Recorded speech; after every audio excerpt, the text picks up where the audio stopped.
আসসালামু আলাইকুম ওরহমতুল্লাহি ওবারাকাতুহ। প্রিয় পরিণতি চ্যানেলের শ্রোতা বন্ধুরা, আশা করি আল্লাহ পাক রব্বুল আলামিনের অশেষ মেহেরবানিতে আপনারা সকলেই ভালো আছেন। বনী ইসরায়েলের এক পাপী যুবক ছিল। তার অন্যায় অপরাধ ও জুলুম জ্বালাতনে অতিষ্ঠ হয়ে জনগণ তাকে শহর থেকে বের করে দিয়েছিল।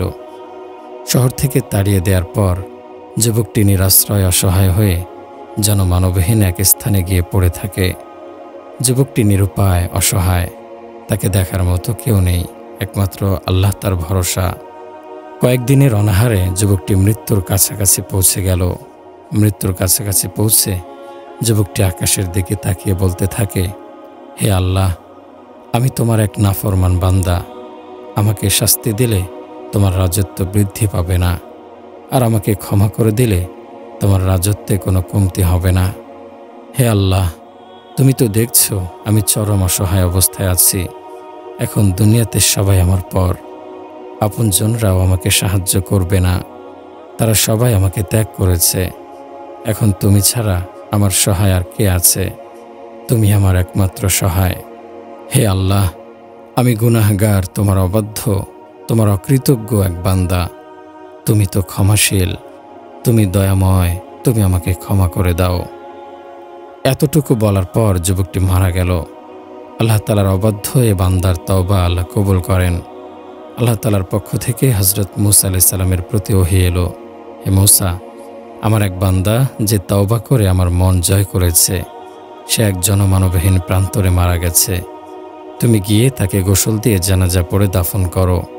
আর শহরের যত অপরাধী আছে, পাপী আছে, আমার অবাধ্য বান্দা আছে, তাদের মাঝে ঘোষণা করে দাও, যারা তার জানাজায় অংশগ্রহণ করবে আমি তাদেরকেও ক্ষমা করে দেব। হযরত মূসা আলাইহিস সালাম শহরে ঘোষণা করে দেন। ঘোষণা শোনা মাত্র মানুষ সে বিজন অঞ্চল অভিমুখে রওনা দিল, যেন তারা সকলেই পাপী, সকলেই আল্লাহ তাআলার অবাধ্য। তারা গিয়ে দেখল, এ তো সে পাপিষ্ঠ যাকে তারা শহর থেকে বের করে দিয়েছিল, যার অত্যাচারে সবাই অতিষ্ঠ ছিল। এ তো সে যুবক যে ছিল মদ্যপ, জুয়ারি, নারীর ইজ্জত লুণ্ঠনকারী। সবাই বিস্মিত হলো, বিস্ময় তাদের কাটছেই না। তারা হযরত মূসা আলাইহিস সালামকে বলে, এটা আপনি কি বলছেন? সে তো মন্দ চরিত্রের লোক ছিল, এমন কোনো অপরাধ নেই যা সে করেনি। অতিষ্ঠ মানুষের তাড়া খেয়ে এখানে এসে সে অনাহারে মারা গেছে। হযরত মূসা আলাইহিস সালাম আল্লাহ তাআলার কাছে বলেন, হে আল্লাহ, তোমার এই বান্দারা বলছে সে নিকৃষ্ট ধরনের লোক ছিল, তোমার অবাধ্য ছিল, আর আপনি বলছেন ভিন্ন কথা। আল্লাহ তাআলা বলেন, হ্যাঁ, তারাও সত্য বলছে। যুবকটি মন্দ ছিল, কিন্তু মৃত্যুর সময় ছিল সম্পূর্ণ অসহায়, নিরাশ্রয়। পরিবার, পরিজন, বন্ধু বান্ধব সবাইকে হারিয়ে সে আমার আশ্রয় চাইল। আমাকে ডেকেছে, এমন কাতর মনে আমাকে ডেকেছে। আল্লাহ বলেন, আমার সত্তার শপথ করে বলছি, সে যদি শুধু নিজের জন্য ক্ষমা না চেয়ে সকলের জন্য ক্ষমা চাইত, তাহলে এর ওসিলায় আমি সবাইকে মাফ করে দিতাম। আমি গফুরুর রহিম, আমি তার তওবা কবুল করেছি, তাকে ক্ষমা করে দিয়েছি এবং সিদ্ধান্ত নিয়েছি তার জানাজায় যত নাফরমান অংশগ্রহণ করবে সবাইকে ক্ষমা করে দেব। এ হলো তাওবার গুণ, তাওবাকারীর মর্যাদা। আল্লাহ আমাদের তওবা করার সুযোগ দিন। প্রিয় ভাই, প্রিয় বোন, প্রত্যেক মুমিনের কর্তব্য হচ্ছে শয়তানের ধোঁকা থেকে বেঁচে থাকা, শয়তানি পথ অনুসরণ না করা, অর্থাৎ আল্লাহ তাআলার পূর্ণাঙ্গ আনুগত্যের মাধ্যমে শয়তানের বিছানো ফাঁদকে অকার্যকর করে দেয়া। শয়তান মানুষের চিরশত্রু।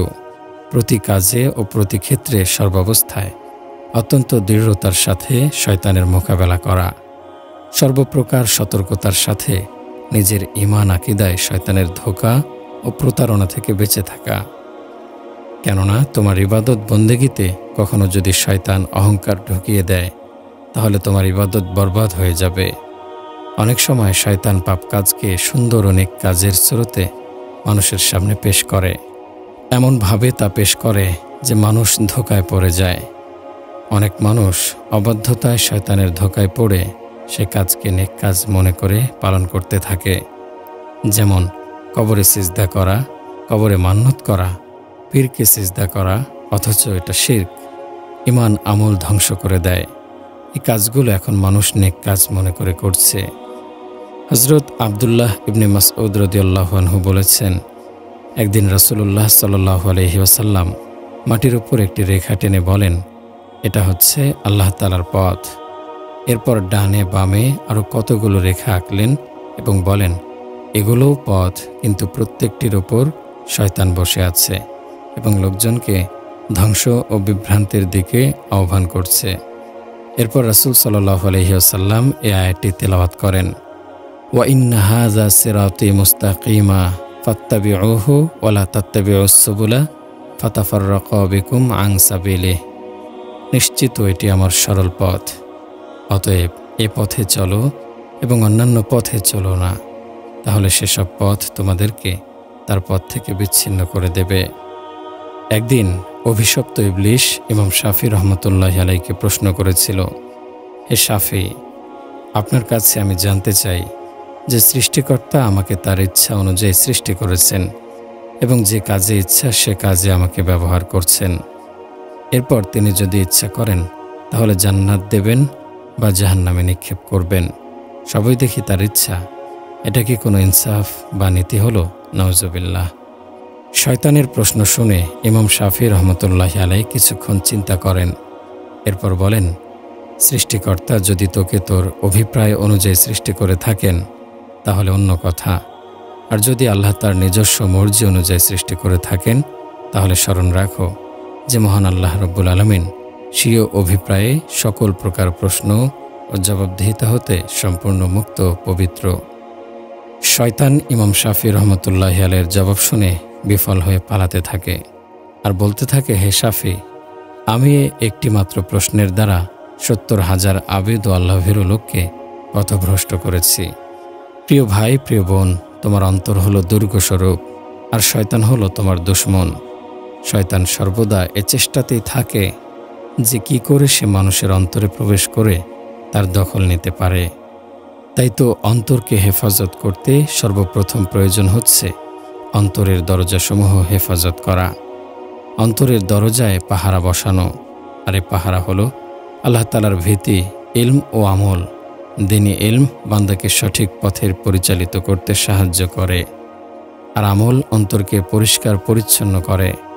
অন্তর পবিত্র হয়, আর যার ইলমও নেই আমলও নেই তার অন্তর তো কালো অন্ধকার হয়ে আছে। শয়তানের ধোকায় পড়ে সে নিজেও শয়তান হয়ে গেছে। নিজেকে ঈমানদার দাবি করে অথচ কাফের মুশরিকদের সব বিষয়গুলো অনুকরণ করে চলে। তো ভাই, আমাদের দ্বীন শিখতে হবে, ইলম ও আমলের পথে আসতে হবে। তা না হলে আমাদের অন্তরের দরজা উন্মুক্ত হয়ে যাবে, শয়তানের ধোঁকা প্রতারণায় পড়ে বরবাদ হয়ে যাব।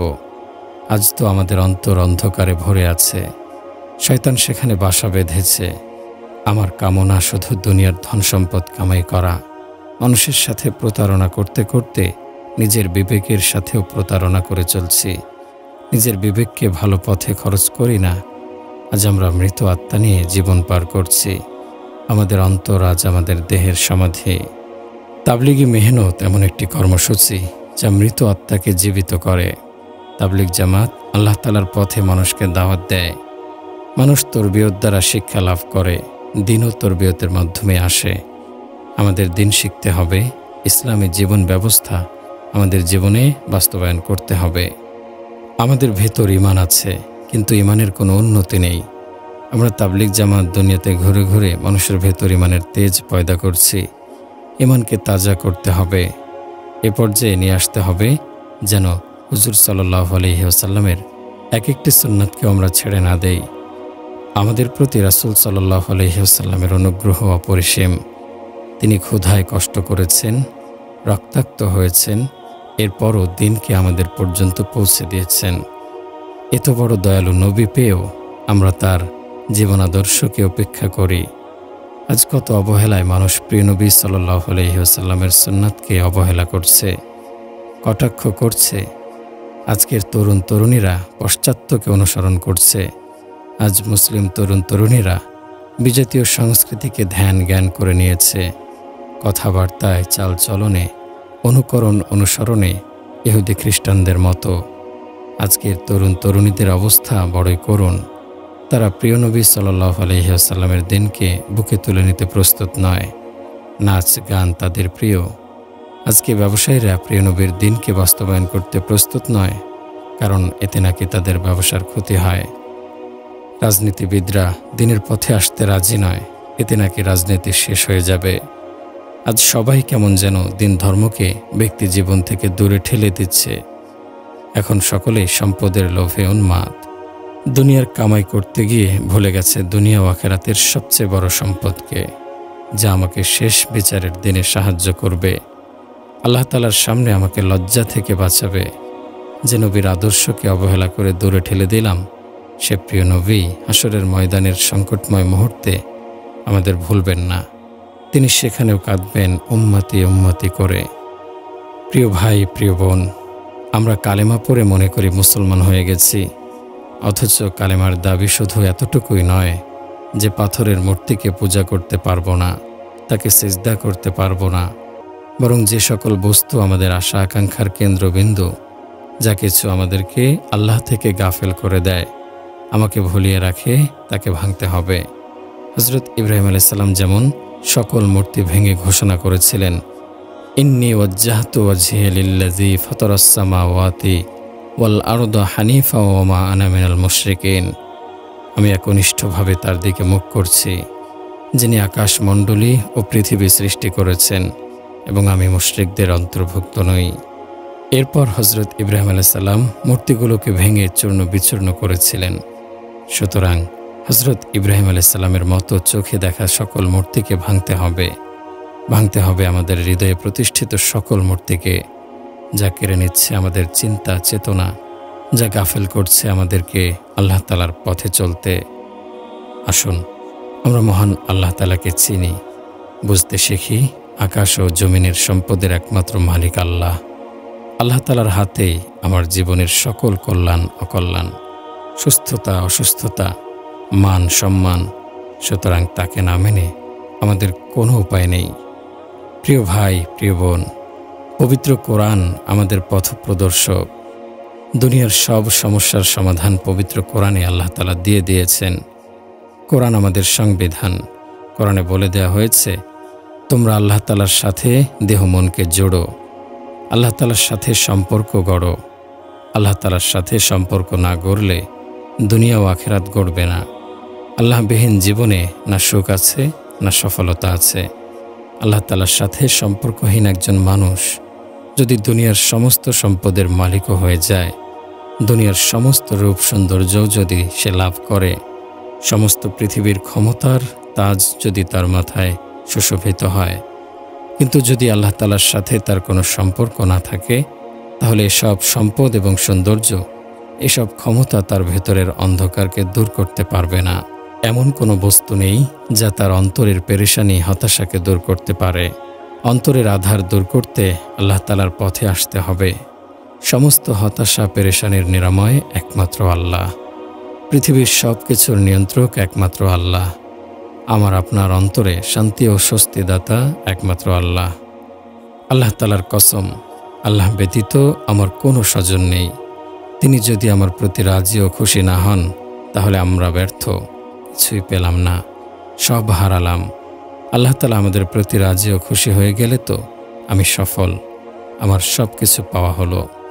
আল্লাহ তাআলা বলেছেন, ইয়া ইবনা আদামা তাফরাগু লিইবাদাতি আমালাউ কলবাকা গিন্নান ওয়া আসুদ্দু ফাকরাকা। হে আদম সন্তান, তুমি আমার দাসত্বের জন্য অবসর হও। আমি তোমার হৃদয়কে অমুখাপেক্ষিতা দ্বারা ভরে দেব, আর অভাব অনটন দূর করে দেব। আর যদি তা না করো, আমি তোমার অন্তরকে ব্যস্ততা দ্বারা ভরে দেব। তখন তোমার কাজের কোনো শেষ থাকবে না। তোমার জীবনে একের পর এক বিপদ আসতে থাকবে। তোমার ব্যস্ততা ও ঝামেলার কোনো কিনারা থাকবে না। তোমার জীবন অশান্তিতে ভরে থাকবে। আজকাল আমরা বলি, আমার সন্তান বড় ডাক্তার, ইঞ্জিনিয়ার, বড় চাকুরি করে, অনেক অর্থ কামাই করে। কিন্তু ভাই, আমাদের মানসিকতা এমন কেন? সন্তান অনেক বড় চাকুরি করে, বড় ব্যবসায়ী, এতে আমাদের আনন্দের শেষ নেই। কিন্তু পিতা একবারও ভাবে না, এই সম্পদের সাথে সাথে যদি সন্তান আখিরাতের সম্পদও কামাই করত, সুদ ঘুষের পিছে না পড়ে সন্তান যদি বৈধ টাকায় জীবনযাপন করত, না, ভাবে না। পিতা ভাবে না দুনিয়ার ইলমের সাথে যদি দিনে ইলমও শিক্ষা দিত, তাহলে সন্তানের দুনিয়া ও আখেরাত উভয়টি গড়ত। নেক সন্তান পিতামাতার জন্য পরকালীন সম্পদ। কিন্তু আজ পিতামাতা অর্থের জন্য ব্যাকুল। ছোটবেলা থেকেই সন্তানকে অর্থ সম্পদের স্বপ্ন দেখায়, দিনদারিকে অবহেলা করে, যার কারণে তার হৃদয়টা ঈমান ও আমল থেকে খালি থাকে। পরকালে সন্তান মাতা পিতার জন্য কোনো কাজে আসবে না, আরও বিপদের কারণ হবে। কারণ পিতামাতা সন্তানকে দিন শেখায়নি, টাকার কুমির বানিয়েছে। সন্তান টাকার নেশায় পড়ে আল্লাহ তাআলাকে ভুলেছে, রাসূলুল্লাহ সাল্লাল্লাহু আলাইহি ওয়াসাল্লামের আদর্শকে ভুলেছে। আল্লাহ তাআলার সন্তুষ্টি অসন্তুষ্টিকে তোয়াক্কা করেনি। সংসার জীবনে সুখ না পেয়ে অন্য নারীর সাথে পাপ কাজ করেছে, নেশা করেছে। আল্লাহ তাআলার অবাধ্য হয়েছে। টাকায় সুখ দেয় না, সম্পদের সুখ দেয় না। সুখ দেয়ার একমাত্র মালিক আল্লাহ। সব সমস্যার সমাধানের একমাত্র মালিক আল্লাহ। আল্লাহ তাআলা যদি কারো অন্তরে না থাকে, তাহলে সম্পদ তাকে সুখ দিতে পারবে না। সুখ শান্তি আল্লাহ তাআলার দান। আল্লাহ তাআলার আনুগত্য ছাড়া, আল্লাহ তাআলার সন্তুষ্টি ছাড়া সুখ শান্তি আসবে না। হাদিসে কুদসিতে আল্লাহ বলেছেন, ইন্নী ইজা উতিইতা রাদিতু। বান্দা যখন আমার আনুগত্য করে আমি তখন খুশি হই। ওয়া ইজা রাদিতু বারাকতু। আর আমি যখন সন্তুষ্ট হই তখন বরকত দান করি।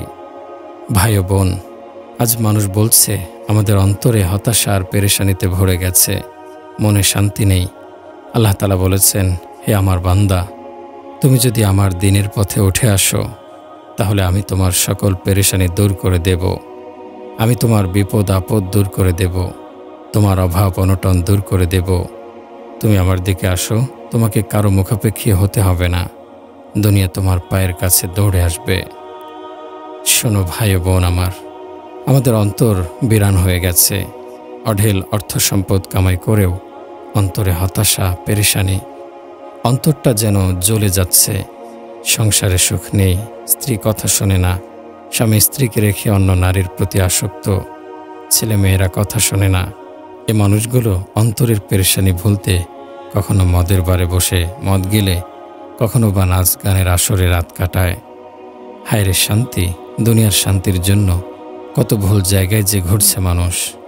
কখনো বাড়ি গাড়ি অর্থ সম্পদের পিছনে, কখনো সুন্দরী নারীর পিছে, কখনো ক্ষমতার পিছে।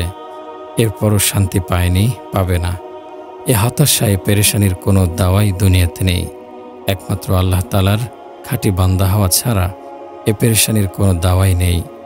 আল্লাহ পাক তো বলেছেন, বান্দা আমাকে স্মরণ করো, আমার হয়ে যাও, তাহলে তোমাদের হৃদয় জগৎ আবাদ হয়ে যাবে। আমার দিকে ফিরে এসো, অন্তরের সব পেরেশানি, সব হতাশা, সব অন্ধকার দূর হয়ে যাবে। আমার আনুগত্য তোমার অন্তরকে আলোকিত করবে। প্রিয় ভাই, প্রিয় বোন, আল্লাহ তাআলা রহমানুর রহিম।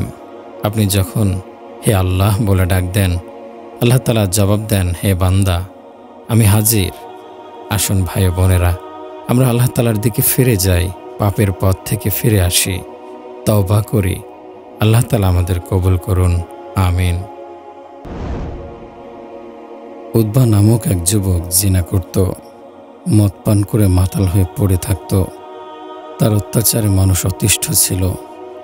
সমাজে সে জঘন্য ও কুখ্যাত ছিল। একদিন হযরত হাসান বসরি রহমতুল্লাহি আলাইহির মজলিসে সে যুবকটি উপস্থিত হয়।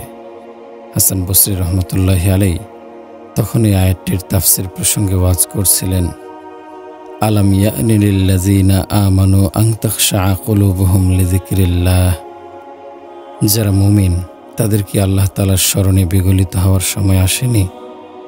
হযরত হাসান বসরি রহমতুল্লাহি আলাইহির হৃদয়গ্রাহী ও মর্মস্পর্শী ওয়াজে তন্ময় হয়ে উপস্থিত শ্রোতাগণ কান্নায় ভেঙে পড়েছিল। এমন সময় সে যুবক দাঁড়িয়ে হযরত হাসান বসরিকে উদ্দেশ্য করে বলল, হে আল্লাহ তাআলার প্রিয় বান্দা, আমি একজন জঘন্য পাপী, আল্লাহ তাআলার অবাধ্য। আমার মতো জঘন্য অবাধ্য বান্দাকে কি আল্লাহ মাফ করবেন? আমার তওবা কি আল্লাহ কবুল করবেন?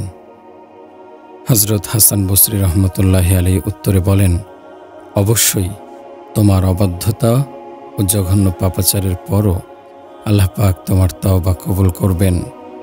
হযরত হাসান বসরির এ কথা শুনে সে যুবকের চেহারা বিবর্ণ হয়ে যায়, তার শরীর কাঁপতে থাকে।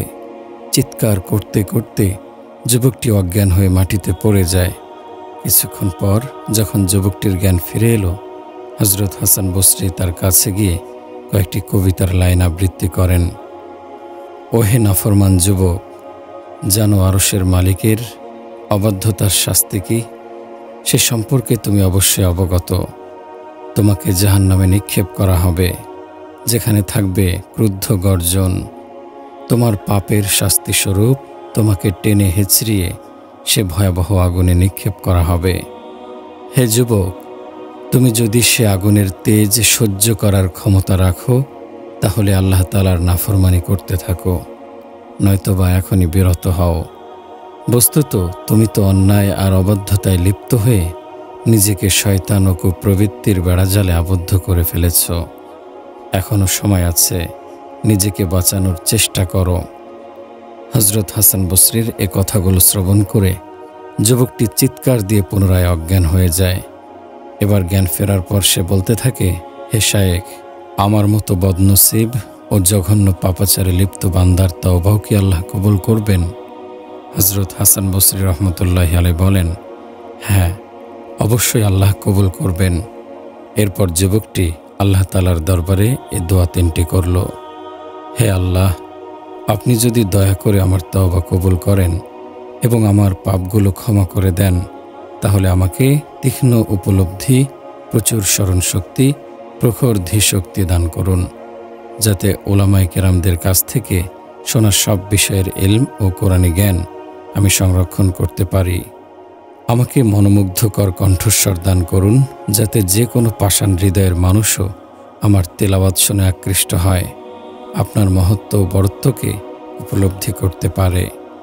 হে আল্লাহ, আমাকে হালাল রিজিক দান করুন আর আপনার কুদরতি ভাণ্ডার থেকে আমাকে সাহায্য করুন। মহান রব্বুল আলামিন যুবকটির তিনটি দোয়াই কবুল করেন, ফলে তার মেধা অত্যন্ত তীক্ষ্ণ হয়েছিল। তার কোরআন তেলাওয়াত শুনে যে কোনো কঠিন হৃদয়ের মানুষও তওবা করত। প্রতিদিন তার গৃহে 2টি রুটি এবং 1 পেয়ালা তরকারি পৌঁছে যেত। কিন্তু এই খাদ্য কোথা থেকে কিভাবে আসত, কেই বা প্রতিদিন পৌঁছে দিত, সে সম্পর্কে যুবক কিছুই বলতে পারত না। এ অবস্থা তার মৃত্যু পর্যন্ত অব্যাহত ছিল।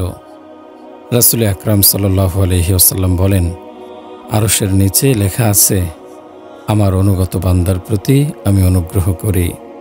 যে আমাকে ভালোবাসে আমি তাকে ভালোবাসি। যে আমার কাছে প্রার্থনা করে আমি তাকে দান করি। যে আমার কাছে মাফ চায় তাকে আমি মাফ করি।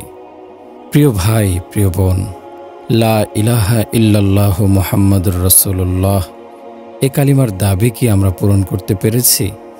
কালেমাওয়ালা হয়ে আমরা আজ কি করছি? আমরা আজ আল্লাহ ও তার রাসূল সাল্লাল্লাহু আলাইহি ওয়াসাল্লামের পথ অনুসরণ করছি। আমরা তো পথ হারিয়ে ফেলেছি।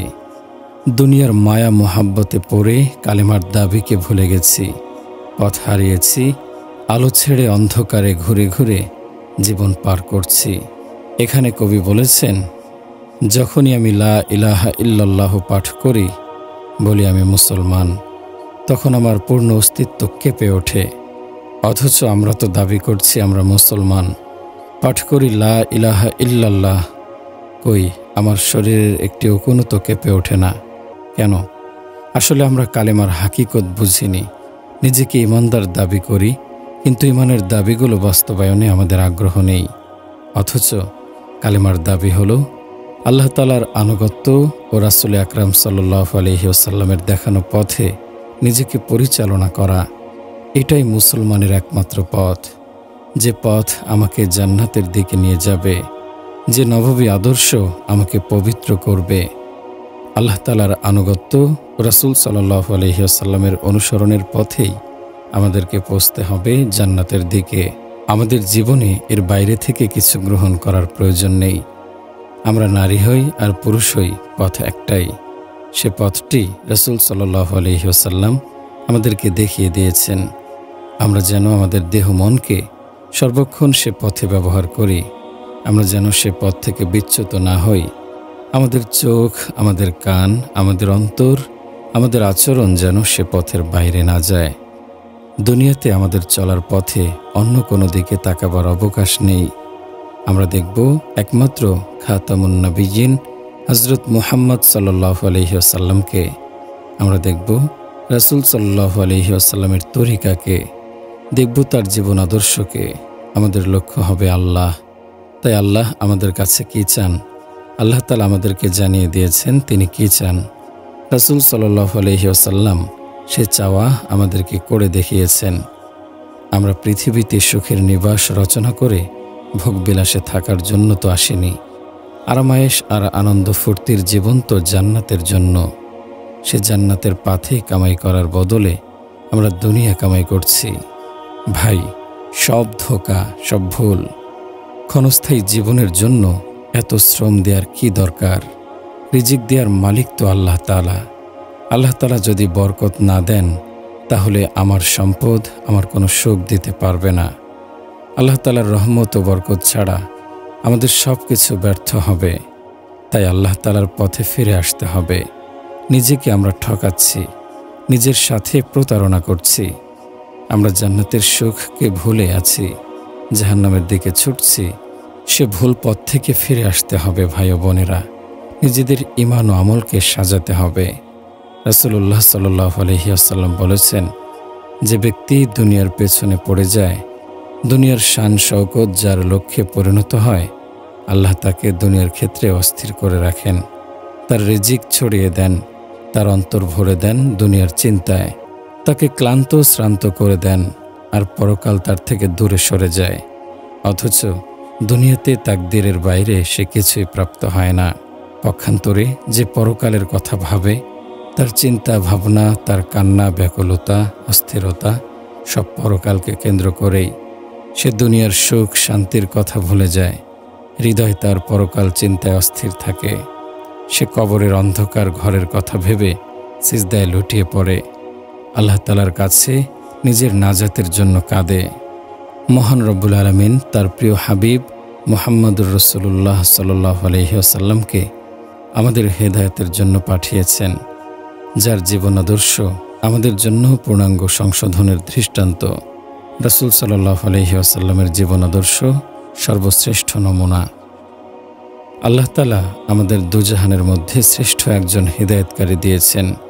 তিনি আমাদের আল্লাহ তাআলাকে পাওয়ার রাস্তা দেখিয়েছেন। আল্লাহ তাআলা একজন রাসূল দিয়েছেন। আমাদেরকে বলা হয়েছে আমরা যেন তার দেখানো পথে চলি। আল্লাহ তাআলা বলেছেন, তিনি আমার বন্ধু, আমার নবী, যিনি দুজাহানের সর্দার। রাসূল সাল্লাল্লাহু আলাইহি ওয়াসাল্লাম আবু সুফিয়ানকে বলেছেন, আবু সুফিয়ান, আমাকে জানো, আল্লাহ তাআলার প্রতি মানানো, আমাকে শেষ নবী হিসেবে মানো, হাতে গড়া পাথরের মূর্তি পূজা ছাড়ো। দুনিয়াতেও তোমার জন্য ভালো হবে, পরকালও সুন্দর হবে। আদি ইবনে হাতেমকে রাসূল সাল্লাল্লাহু আলাইহি ওয়াসাল্লাম ঈমানের দাওয়াত দেন। আদি ইবনে হাতেম কায়সার ও কিসরার বাদশাদের জাঁকজমক দেখেছেন। রাসূল সাল্লাল্লাহু আলাইহি ওয়াসাল্লামের জীবন আদর্শ দেখে মুগ্ধ হলেন। হুজুর সাল্লাল্লাহু আলাইহি ওয়াসাল্লাম নিজে মাটিতে বসে আদি ইবনে হাতেমকে বিছানায় বসালেন। এরপর রাসূল সাল্লাল্লাহু আলাইহি ওয়াসাল্লাম বলেন, হে আদি ইবনে হাতেম, মুসলমান হও, নাজাত পাবে, সফলতা পাবে, মর্যাদা লাভ করবে। রাসূল সাল্লাল্লাহু আলাইহি ওয়াসাল্লামের কথা শুনে আদি বিন হাতেম চিন্তায় পড়ে যান। এ আদি সে দানবীর হাতেম তাইয়ের ছেলে, সে নিজেও প্রসিদ্ধ এক গোত্রের সর্দার। আদি বিন হাতেমকে নীরব দেখে রাসূল সাল্লাল্লাহু আলাইহি ওয়াসাল্লাম বলেন, আমি বলবো তুমি কেন নীরব হয়ে রয়েছ? তুমি এজন্য নীরব যে দুশমন অনেক বেশি আর বন্ধুর সংখ্যা কম, এবং তুমি ভাবছ মুসলমানরা তো সবাই দরিদ্র, গরিব, এবং এমনও আছে যাদেরকে ঘর থেকে বের করে দেয়া হয়েছে। আছে অসংখ্য গোলাম যারা প্রতিদিন তাদের মনিবদের দ্বারা নির্যাতিত হয়। তাদের সাথে মিলে আমার কি উপকার হবে? এবং তুমি আরও ভাবছ মক্কার সর্দাররা সবাই এদের বিরুদ্ধে। এই কথাগুলোই তোমার মাথায় ঘুরছে। আদি বিন হাতেম রাসূল সাল্লাল্লাহু আলাইহি ওয়াসাল্লামের কথা শুনে বিস্মিত হলেন। আসলেই তিনি এই কথাগুলো ভাবছিলেন। এরপর রাসূল সাল্লাল্লাহু আলাইহি ওয়াসাল্লাম বলেন, আদি, শুনে রাখো আমার কথা। আল্লাহ তাআলার কসম, আমার ভবিষ্যৎবাণী বাস্তবায়িত হবে। ইরান বিজয় হবে এবং তাদের সব সম্পদ মদিনায় আসবে। আদি বিন হাতেম কিসরার শান শওকত দেখেছে, এজন্য তার মনে একথার বাস্তবতা খুঁজে পাচ্ছিল না। আদি বিন হাতেম রাসূল সাল্লাল্লাহু আলাইহি ওয়াসাল্লামের কথার মধ্যে বলে, আপনি এটা কোন কিসরার কথা বলছেন? ইরানের কিসরা ছাড়া অন্য কোনো কিসরা কি আছে? আদির কথা শুনে রাসূল সাল্লাল্লাহু আলাইহি ওয়াসাল্লাম বলেন, না, আমি কিসরায়ে ফারেসের কথাই বলছি এবং আরও বলছি যে সেই ইরান বিজয়ীদের দলে তুমিও থাকবে। এরপর রাসূল সাল্লাল্লাহু আলাইহি ওয়াসাল্লাম বলেন, আদি, তুমি হীরা শহর চেনো? হীরা ইরাকের একটি শহর। আদি বলে, না, দেখিনি, তবে নাম শুনেছি। হুজুর সাল্লাল্লাহু আলাইহি ওয়াসাল্লাম বলেন, এমন সময় আসবে যখন হীরা শহর থেকে সুন্দরী একজন নারী স্বর্ণালঙ্কার পরে একা একা বাইতুল্লাহ পর্যন্ত আসবে। এ নারীকে কেউ কিছু বলবে না, কেউ তার ইজ্জতের ওপর হাত দেবে না। হযরত উমর রাদিয়াল্লাহু আনহু এর খিলাফতকালে রাসূল সাল্লাল্লাহু আলাইহি ওয়াসাল্লামের এ ভবিষ্যৎবাণী সত্য হলো। ইরান বিজয় হলো, ইরাক বিজয় হলো। মুসলিম সৈন্য যখন কসরে আবিয়াজ্জে প্রবেশ করল, সেই দলে আদি বিন হাতেমও ছিলেন। আদি বিন হাতেম কেল্লার দেয়ালে উঠে ইরানের মহল দেখেন। মহলটি দেখে আদি বিন হাতেম বলে, আল্লাহু আকবার, আল্লাহ তাআলার রাসূল সাল্লাল্লাহু আলাইহি ওয়াসাল্লামের ভবিষ্যৎবাণী বাস্তবায়িত হয়েছে। আল্লাহ ও আল্লাহ তাআলার রাসূল সাল্লাল্লাহু আলাইহি ওয়াসাল্লাম সত্য বলেছেন। আল্লাহ তাআলার রাসূলের সব কথা বাস্তবায়িত হচ্ছে। অথচ সেদিন রাসূল সাল্লাল্লাহু আলাইহি ওয়াসাল্লাম যখন আমাদের ঈমানের দাওয়াত দিয়ে বলেছিলেন, মুসলমান হও, কামিয়াব হবে, আমার মনে কত ভুল চিন্তাই না এসেছিল যে এদের সাথে মিলে আমি কি পাব? এরা তো নিতান্তই গরিব, অসহায়, কমজোর। আজ তো আমি দেখছি যে ইরানের সম্পদ মুসলমানদের দখলে। প্রিয় ভাই, প্রিয় বোন, আল্লাহ পাক রব্বুল আলামিন আমাদের এমন একজন পথপ্রদর্শক দিয়েছেন, যিনি দুনিয়াও নিয়ে এসেছেন, আখিরাতও নিয়ে এসেছেন। জান্নাতের সুসংবাদও দিয়েছেন, দুনিয়ার সম্মানের সুসংবাদও দিয়েছেন, জাহান্নামের আযাব থেকে বাঁচার পথ দেখিয়েছেন। প্রিয় ভাই, প্রিয় বোন, আল্লাহ তাআলার প্রিয় হাবিব সাল্লাল্লাহু আলাইহি ওয়াসাল্লামের সুন্নাতের মর্যাদা দিতে শেখো, তাহলেই আল্লাহ তাআলা খুশি হবেন। সুন্নাতের প্রতি মহব্বত থাকলে ফরজের প্রতি মহব্বত আসবে। যার ভেতর রাসূল সাল্লাল্লাহু আলাইহি ওয়াসাল্লামের সুন্নাতের অনুসরণ নেই, আল্লাহ তাআলা তাকে ফরজ পালন থেকেও বঞ্চিত করেন।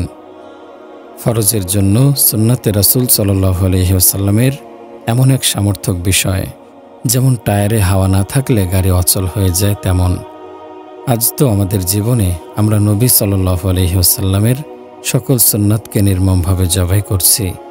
আমরা কোন চিন্তায় জীবন পার করছি, যেখানে একটি টায়ারের হাওয়া না থাকলে কোটি টাকার গাড়ি অচল হয়ে যায়।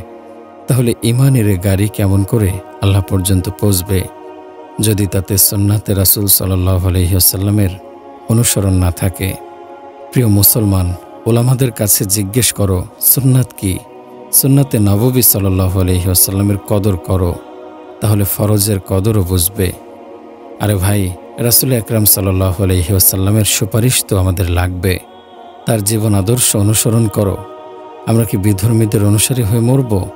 তাদের ফ্যাশন, তাদের চালচলন নিয়ে আমরা কবরে যাব? আজ আমরা বিজাতীয়দের কালচার পালনে ব্যস্ত, অথচ দাবি করছি আমরা মুসলমান, আমরা মুহাম্মাদি উম্মত।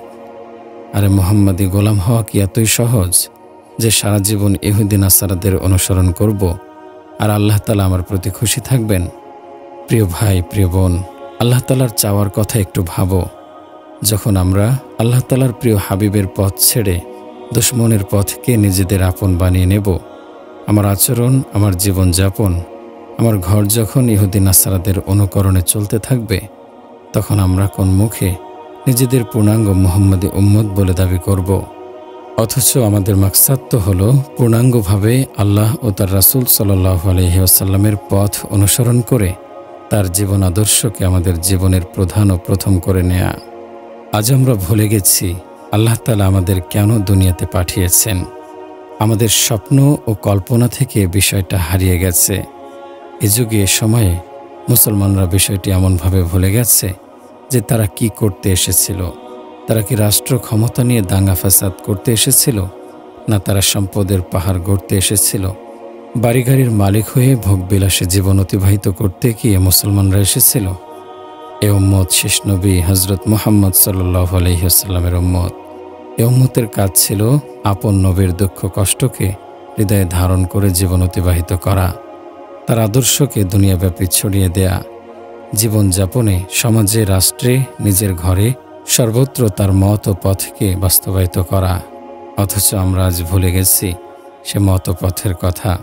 আমাদের পুরুষরা ভুলে গেছে সে পথ, নারীরা ভুলে গেছে, যুবক ভুলে গেছে, যুবতী ভুলে গেছে, বৃদ্ধ ভুলে গেছে। আমাদের ভাবনা এখন শুধু ক্ষমতার দিকে, আমাদের ভাবনা সম্পদ নিয়ে, আমাদের ভাবনা অলংকার নিয়ে, পোশাক নিয়ে, নিজের সৌন্দর্য নিয়ে। পুরুষ হোক বা নারী হোক, আজ প্রত্যেক মুসলমান সম্পদের জন্য পাগল হয়ে গেছে। অথচ এ দুনিয়াবি মোহ আমাদের নিয়ে যাচ্ছে জাহান্নামের দিকে। প্রিয় নবী সাল্লাল্লাহু আলাইহি ওয়াসাল্লামের ভাবনা ছিল যে আমার উম্মত যেন জাহান্নামে না যায়। প্রিয় নবী সাল্লাল্লাহু আলাইহি ওয়াসাল্লামের ব্যথা ও ভাবনা উম্মতের নাজাতের জন্য ছিল। আমাদের কাজ তো এটাই ছিল যে আমরা না স্ত্রী সন্তানের না দুনিয়ার সম্পদের পিছে সময় নষ্ট করব। আমরা তো একমাত্র আল্লাহ ও তার রাসূল সাল্লাল্লাহু আলাইহি ওয়াসাল্লামের জন্য জান কোরবান করব। আমাদের কাজ তো হলো মৃত্যু পর্যন্ত দিনকে দুনিয়াতে জীবিত রাখা।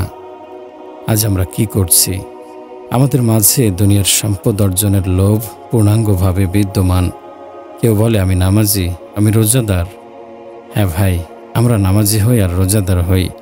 নবীওয়ালা সাহাবীওয়ালা জীবন যদি গড়তে না পারি তাহলে আমি ব্যর্থ।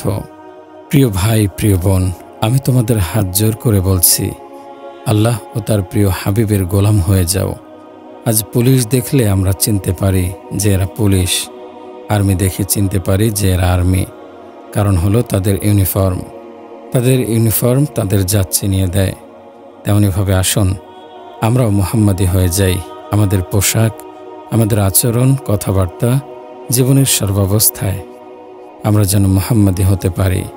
আমরা আজ থেকে সে চেষ্টাই করব ইনশাআল্লাহ। প্রিয় ভাই, প্রিয় বোন, রাসূল আকরাম সাল্লাল্লাহু আলাইহি ওয়াসাল্লামের পথ অনুসরণ করো। ফিরে এসো সে জীবন থেকে যে জীবনে তোমার গন্তব্য খুঁজছ। যে জীবনে তোমরা হাঁটছ এর পরিণাম শুধু ধ্বংস। আমাদের গন্তব্য তো একটাই, তা হলো নবীওয়ালা পথ। দাওয়াত ও তাবলীগের কাফেলা বিশ্বব্যাপী এ দাওয়াত দিয়েই ঘুরছে। এ দাওয়াত ও তাবলীগের কারণে কোটি কোটি দিনহারা মানুষ দিনের সঠিক বুঝ পেয়েছে। এ পথে এসে কত পথহারা মুসাফির শান্তিময় জীবনের সন্ধান পেয়েছে। অপমানিতরা সম্মান পেয়েছে, শিরককারী শিরক ছেড়েছে, বেনামাজি নামাজি হয়েছে, খুনি ব্যভিচারী দাঙ্গাবাজ হয়েছে উত্তম পথের পথিক। এ পথ তো এমন এক পথ যে পথ চলে গেছে জান্নাতের দিকে। আল্লাহ ও তার রাসূল সাল্লাল্লাহু আলাইহি ওয়াসাল্লামের গোলামিতে কত স্বাদ, কত আনন্দ। তারা কি বুঝবে যে তা করেনি? আরে ভাই, আল্লাহ ও তার রাসূল সাল্লাল্লাহু আলাইহি ওয়াসাল্লামের গোলামি করে দেখো, দেখবে সারা দুনিয়ার বাদশাহীও এর কাছে গৌণ। এ এমন এক গোলামি যা করে হযরত খালিদ বিন ওয়ালিদ রাদিয়াল্লাহু আনহু সাইফুল্লাহ উপাধি পেয়েছেন, হযরত উমর রাদিয়াল্লাহু আনহু ফারুক উপাধি পেয়েছেন, হযরত আলী রাদিয়াল্লাহু আনহু আসাদুল্লাহ উপাধি পেয়েছেন, হযরত আবু বকর রাদিয়াল্লাহু আনহু সিদ্দিক উপাধি পেয়েছেন, হযরত ওসমান রাদিয়াল্লাহু আনহু জিন্নুরাইন উপাধি পেয়েছেন। হে ভাই, এ কাজ তো নবীওয়ালা সাহাবীওয়ালা কাজ। তাবলীগ হলো এ কাজ শেখার স্থান। তাবলীগ হলো এ কাজকে দুনিয়াব্যাপী প্রচার করা। আর কোনো নবী তো আসবে না। হযরত মুহাম্মদ সাল্লাল্লাহু আলাইহি ওয়াসাল্লামই তো শেষ নবী। তাই মহান রব্বুল আলামিন সমস্ত উম্মতে মুহাম্মাদের উপর এ কাজের দায়িত্ব দিয়েছেন। দায়িত্ব এসে পড়েছে কোরআন প্রচারের। দায়িত্ব এসে পড়েছে মানুষকে দিনের পথে ফিরিয়ে আনার। জিলহজের 10 তারিখ প্রিয় নবী সাল্লাল্লাহু আলাইহি ওয়াসাল্লাম বিদায় হজের ভাষণে উম্মতের উদ্দেশ্যে বলেছেন, সেই দিন সেখানে 1.25 লক্ষ সাহাবী উপস্থিত ছিল। সেখানে নারীও ছিল, পুরুষ ছিল, ধনী ছিল, গরিব ছিল, আরবি আজমিও ছিল। সে এক জনসমুদ্র। রাসূল সাল্লাল্লাহু আলাইহি ওয়াসাল্লাম উপস্থিত জনমণ্ডলীর উদ্দেশ্যে বলেন, হে আমার উম্মত, তোমাদের সাথে এটা আমার শেষ সাক্ষাৎ। আমি তোমাদেরকে মহান রব্বুল আলামিনের জিম্মায় ছেড়ে দিচ্ছি। আমার পরে আর কোনো নবী আসবে না, তাই আমার পয়গাম দুনিয়াব্যাপী ছড়িয়ে দেয়া তোমাদের দায়িত্ব। রাসূল সাল্লাল্লাহু আলাইহি ওয়াসাল্লামের এ আদেশ তো ঘরে বসে থাকতে দেয় না। আল্লাহ তাআলার কসম, আমরা কি করছি? দিনের দাওয়াত না পাওয়ার কারণে কোটি কোটি মানুষ জাহান্নামী হয়ে মারা যাচ্ছে, অথচ আমাদের কর্তব্য ছিল ঈমানের দাওয়াত নিয়ে তাদের কাছে যাওয়া। যারা ঈমানের গুরুত্ব না বোঝার কারণে ইসলাম থেকে দূরে আছে, অথচ আমাদের প্রতি রাসূল সাল্লাল্লাহু আলাইহি ওয়াসাল্লামের আদেশ ছিল আমরা যেন অমুসলিমদের মাঝে ঈমানের দাওয়াত পৌঁছে দেই। আমরা কি সে দায়িত্ব পালন করছি? না আমরা ঘরে বসে নিজের জীবনকে রঙিন করতে ব্যস্ত? আকাশচুম্বী ভবনের মালিক হওয়ার স্বপ্ন, ভাই ও বোন আসন জান্নাতের স্বপ্ন দেখি, তওবা করি, কারণ আল্লাহ তাআলার রাসূলের দেয়া দায়িত্ব আমরা ভুলে গেছি। আর যদি আমার ঈমানহারা পথভ্রষ্ট উম্মতে মুহাম্মাদীকে পাপ পঙ্কিলতা থেকে নবীওয়ালা পথে না আনতে পারি, তাহলে আমরা বরবাদ হয়ে যাব। যে কাজের জন্য আমাদের নির্বাচিত করা হয়েছে, যে কাজের জন্য আমরা শ্রেষ্ঠ উম্মত হয়েছি, সে দায়িত্ব পালনে আমরা তো ঘর ছাড়তে পারিনি, অথচ আল্লাহ তাআলার পয়গাম নিয়ে ঘুরে বেড়ানোই আমাদের কাজ ছিল। প্রিয় ভাই, প্রিয় বোন, দুনিয়া ক্ষণস্থায়ী, চিরদিন কেউ এখানে থাকেনি, যেতে হয়েছে। এই সুরম্য অট্টালিকা, এই সম্পদের পাহাড়, এ স্বজন সব ছেড়ে যেতে হবে। পথ একটাই, মৃত্যু। তাই মিছে ধোকায় পড়ে, আশার জালে পড়ে মৃত্যুকে ভুলে যেও না। দুনিয়ার প্রতি আকৃষ্ট হয়ে ধোকা খেও না, কারণ দুনিয়া হচ্ছে গাদ্দার, ধোঁকাবাজ। দুনিয়ার নানা রঙে সেজে আমাদের ধোঁকা দেয়, কত রঙিন আশা ভরসার জালে বেঁধে আমাদের পরকাল ধ্বংস করে। হায়, আজ সবার দৃষ্টি দুনিয়ার উপর নিবদ্ধ। দুনিয়া যেন এক সুন্দরী বধূ, আমরা সবাই তার প্রেমে আসক্ত হয়ে আছি, অথচ এ দুনিয়া কার সাথে বিশ্বাসঘাতকতা করেনি? দুনিয়া কাউকে চিরদিন রাখেনি, ছুঁড়ে ফেলেছে। কত না আশাবাদীকে নিরাশার যাতনা দিয়েছে। তাই বলি, হে লোক সকল, বাস্তবতাকে বুঝতে শেখো। সত্য হলো এটাই যে দুনিয়া এমন এক ধোঁকা, যার প্রেম ভালোবাসা আমাকে অপদস্থ করবে। আল্লাহ তাআলাই বলেছেন, দুনিয়ার মোহাব্বত থেকে বাঁচো। দুনিয়ার নতুন কিছু আছে কি যা পুরাতন হবে না? দুনিয়ার এমন কোনো রাজত্ব আছে যা ধ্বংস হবে না? এখানের সব প্রাচুর্য ধ্বংসপ্রাপ্ত হবে। আমার আপনার মৃত্যুর পর আমাদের সম্পদ হারিয়ে যাবে। আমার কি হবে তখন, যখন আমাকে কবরে একাকী রেখে আসবে? স্বজনরা দুদিন পর ভুলে যাবে। আমার সম্পদ আমার কি উপকারে আসবে? যে সন্তানদের সুখের জন্য দুনিয়ার জিন্দেগিটা সম্পদের পিছে শেষ করে এসেছি, এখন সে সম্পদের মালিক সন্তানরা। আর এই সন্তানদের জন্য যে কষ্ট করেছি, কবরে আমার সে সন্তানরাই বা কি উপকারে আসবে? সন্তানদেরকে দুনিয়ার সম্পদ দ্বারা ভরে দিয়েছি, কিন্তু ঈমান তো শেখাইনি। সন্তানদের যদি দিনদার বানাতে পারতাম, তাহলে মৃত্যুর পর আমার কবরে ফাতিহা পড়ত। সন্তানদের কারণে আমি সওয়াব পেতাম। যদি এ সম্পদের কিছু আল্লাহর রাস্তায় ব্যয় করতাম, তাহলে মৃত্যুর পরও আমার জন্য তা উপকারে আসত। আফসোস আমাদের, আমরা দুনিয়ার পিছে এমনভাবে ঝুঁকে গেছি যে পাপের বোঝা শুধু বৃদ্ধি করেছি, নেকের ভাণ্ডার একদম শূন্য। আর এই অবস্থায় চলেছি পরকালের আসামি হয়ে। সে বিচারের দিনে আমার পাপের একটি কণাও কেউ নেবে না, আর নেকের একটি কণাও কেউ কাউকে দেবে না। বড় কঠিন সেদিন, শেষ বিচারের দিন। মহান আল্লাহ রব্বুল আলামিন বিচারক। আমরা তার অকৃতজ্ঞ বান্দা পাপের পাহাড় নিয়ে আল্লাহ তাআলার সামনে দাঁড়াবো। নেকের খাতা শূন্য। পিতা তার সন্তানকে খুঁজবে একটি নেকির জন্য, সন্তান পিতাকে খুঁজবে একটি নেকির জন্য। একটি নেকের সেদিন অনেক মূল্য থাকবে। পিতা দেখবে সন্তান দাঁড়িয়ে আছে, স্ত্রী দাঁড়িয়ে আছে, ভাই স্বজন, কত চেনা মুখ। সেদিন কেউ কারো কাজে আসবে না। সবাই সেদিন নিজেকে নিয়ে ব্যস্ত থাকবে। সবাই মহাপরাক্রমশালী আল্লাহ তাআলার সামনে ভয়ে কাঁপবে। নিজেদের মূর্খতার কথা ভেবে যখন দেখবে যে সম্পদ দুনিয়ায় আমার জন্য আশীর্বাদ ছিল তা এখন বিপদের কারণ। হায় সম্পদ, যে সম্পদের জাকাত ওয়াজিব হওয়ার পরও তা দেয়নি, সম্পদ কমে যাবে বলে। প্রতিবেশী গরিব ছিল, না খেয়ে তারা কষ্ট করত, আমার থাকা সত্ত্বেও তাদের সাহায্য করিনি, সেদিনে সব কিছুই মনে হবে। আল্লাহ পাক স্মরণ করিয়ে দেবেন, অস্বীকার করার উপায় নেই। আমার আমলনামা লেখা হচ্ছে, সেদিন তা আমার সামনে পেশ করা হবে। আমি কি জবাব দেব? জবাব আমার দিতেই হবে।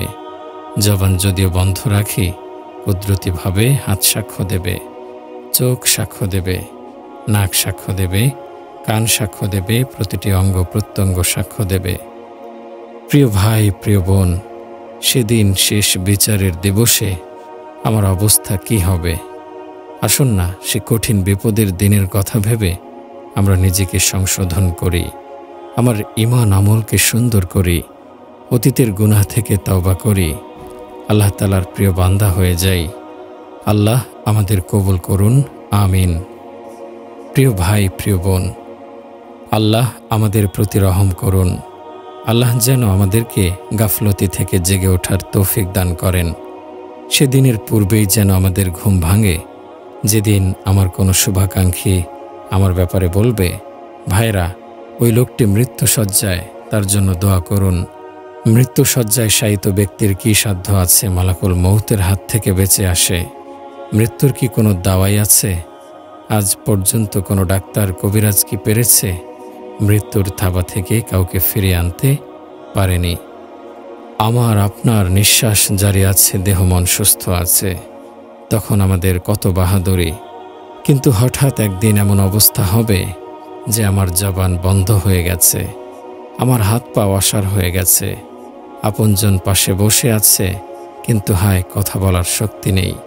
স্ত্রী সন্তানরা পাশেই বসে আছে, কাঁদছে, কিন্তু আমার সাধ্য নেই তাদের জড়িয়ে ধরে সান্ত্বনা দেই।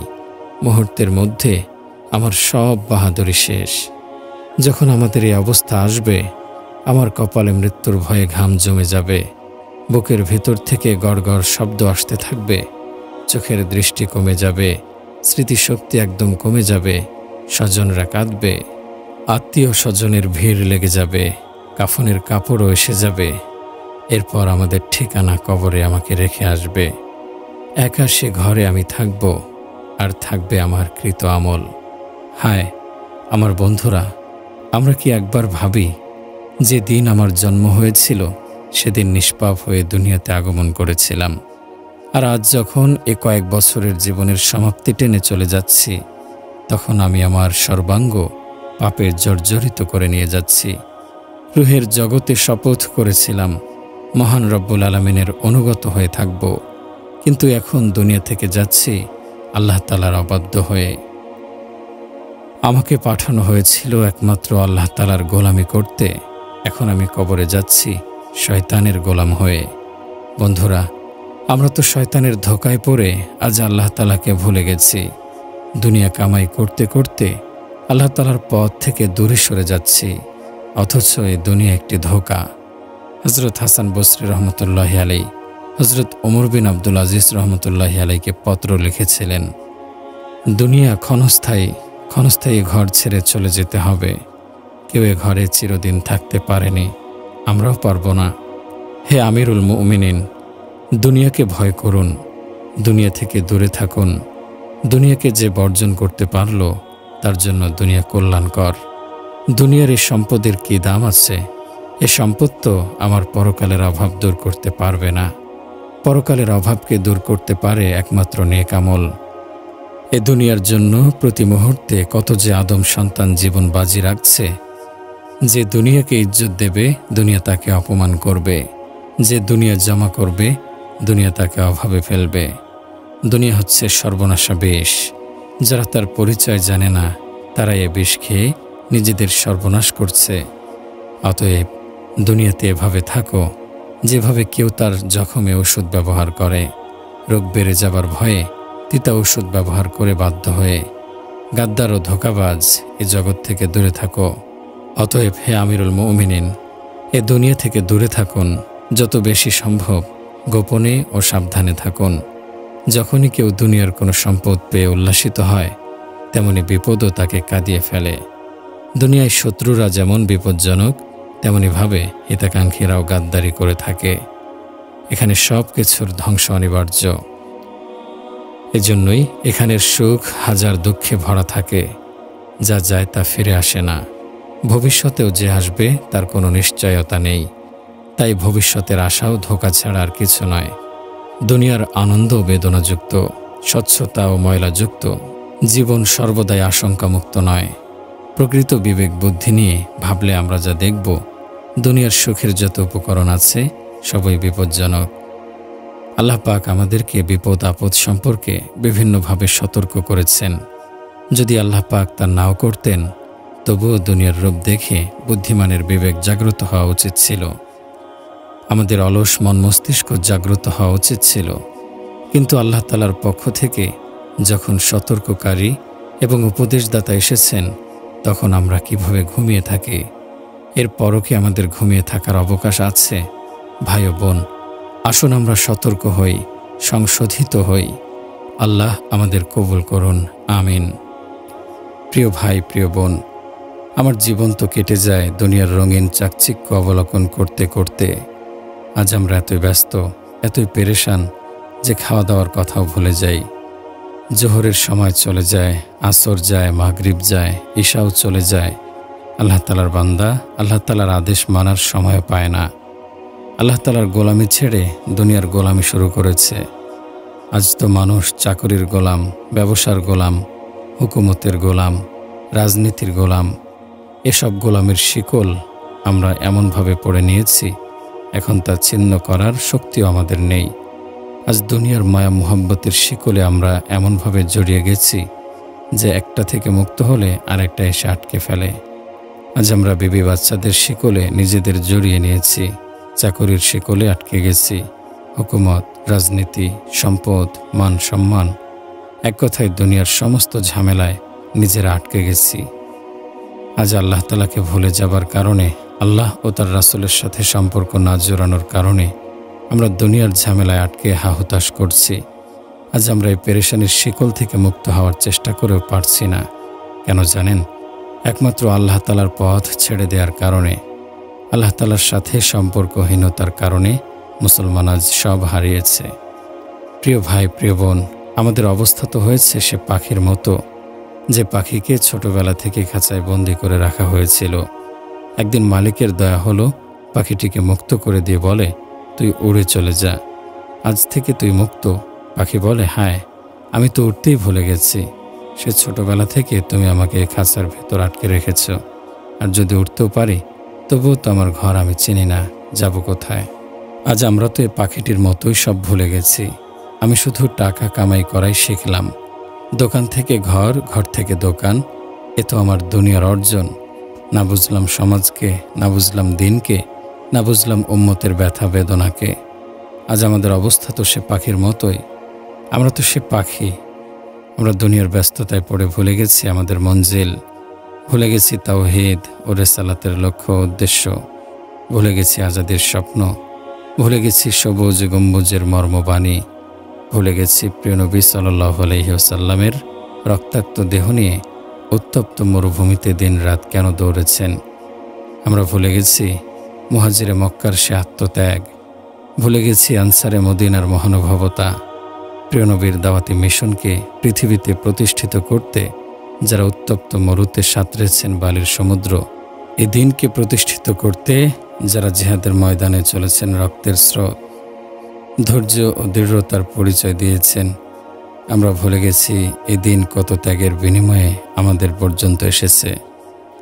হে ভাই ও বোন, আল্লাহ তাআলা বলেছেন, আমি তোমাদের ওপর রাজি ও খুশি তখনই হব, তোমাদের ঈমান তখনই পূর্ণাঙ্গ হবে। তোমাদের তাওবা, তোমাদের আনুগত্য, তোমাদের কালেমা, তোমাদের ঈমান ও আমল তখনই কবুল হবে যখন থেকে তোমরা আমার প্রিয় হাবিবের সিদ্ধান্তের উপর অটল থাকবে। লোক দেখানো আনুগত্য নয়।